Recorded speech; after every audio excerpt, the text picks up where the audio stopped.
Bonjour, éditeur du podcast du Cannes Football Club. Bienvenue dans la chronique Mon Précaré, la chronique de Monsieur Foot de Foot, du podcast Sur la ligne, le podcast champ gauche du Cannes Football Club. Aujourd'hui, j'ai le plaisir d'accueillir Curtis Larsouille, le Bloody Udal de IMFC, et papa en garde alternée de l'Impact Academy pour Hors-jeu.net. Salut Curtis, comment tu vas? Salut, salut, tout va bien et vous-même? Moi-même va bien. La Gold Cup, c'est l'occasion pour les partisans de scouter des joueurs pour IMFC. Alors, qu'est-ce qui est possible? Qu'est-ce qui serait une bonne idée? Alors possible, beaucoup de choses seraient possibles dans l'imaginaire de beaucoup de gens autour de ce club-là, évidemment. Des possibilités, il y en a en défense. Il y a des joueurs qui seraient très très intéressants pour IMFC, sauf qu'IMFC n'a pas besoin de défenseurs actuellement. C'est très franchement peut-être la ligne la plus sûre actuellement en termes d'effectifs. En milieu de terrain, moi j'ai toujours dit qu'il faudrait aller chercher un mec comme Marc-Anthony Kaye, qui était pas si cher que ça, qui était quand même vraiment sous le radar pendant longtemps jusqu'à ce que le LAFC le prenne, lui fasse confiance parce qu'il a été blessé assez longuement et là en ce moment il explose littéralement au milieu de terrain. Ça c'est un véritable 8 avec des velléités 6, avec des capacités à jouer en 10 également.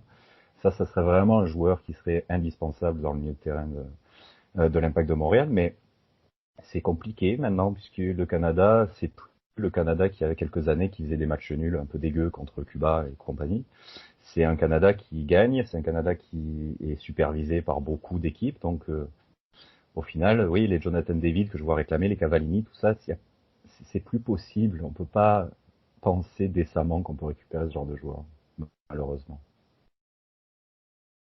Mais il y a aussi pas mal de gens qui demandent en fait, est-ce qu'il serait possible de faire Boyan? Alors toi, t'as été abonné à l'Étoile Rouge, t'as écrit Oui, gratuit oui. sur le Ah, club. bon, bon. Tu peux J'ai écrit nous il y a décrire la longtemps des ville? trucs.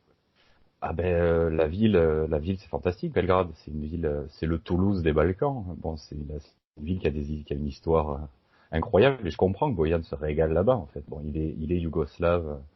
Il est né en Yougoslavie si je ne m'abuse. Il est parti très jeune au Canada. En plus c'est un joueur qui est vraiment pétri de contradictions. Moi, j'aime beaucoup ce joueur-là pour ça. C'est un joueur qui a été formé à Boca Juniors et à River Plate. Donc déjà pour un Canadien serbe, aller là-bas et jouer chez les deux ennemis, c'est quand même assez incroyable. Et pour la petite histoire, c'est un joueur qui joue à l'Étoile Rouge de Belgrade, pardon, et qui est marié à une représentative du Partizan Belgrade. Donc c'est un joueur qui, très franchement, a décidé de décéder dans les 2-3 prochaines années, ou alors qui a vraiment des goûts de suicide. Donc pourquoi pas poursuivre ces tendances suicidaires en jouant dans une équipe qui, qui est bien loin de ses origines autour de Toronto, en fait, en jouant à l'Impact de Montréal. C'est un joueur qui a vraiment joué dans des clubs assez improbables. Je veux dire, il a joué à Jablonec pendant longtemps. Il a d'ailleurs joué un match absolument incroyable contre Dortmund il y a quelques années, où Dortmund avait fini par gagner 4-3 avec un triplé de Nikolic. À l'époque, il jouait en Hongrie, il joue maintenant à Chicago Fire. Et Brohan avait joué ce match-là. Et il avait été mis un peu sur la carte parce que même s'il prend 4 pions, il a quand même été exceptionnel dans ce match. C'est assez incroyable. Et moi, c'est un joueur que j'adorerais voir IMFC parce que je m'en cache pas, j'ai jamais été un grand fan de Bush. C'est un joueur qui humainement et symbolise bien la ville, mais pour moi, ça reste un joueur vraiment très médiocre en termes de niveau de jeu. Et mais là, en ce moment, il a quand même une défense qui est bonne devant lui, donc bon, c'est pas non plus, ça se voit moins quand il est mauvais.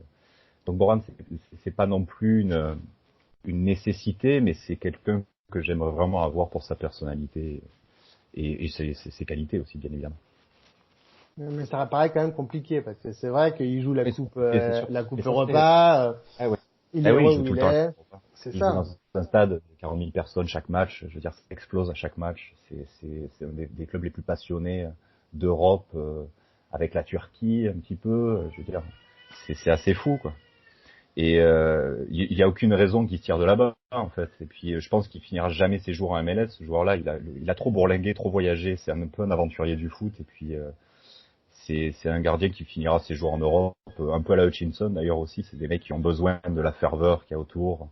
Et sans vouloir manquer de respect aux supporters de l'Impact, la ferveur dans les toits rouges, c'est quand même autre chose. La ferveur des Étoiles Rouges, c'est autre chose que la ferveur sur pratiquement toute la planète, en effet.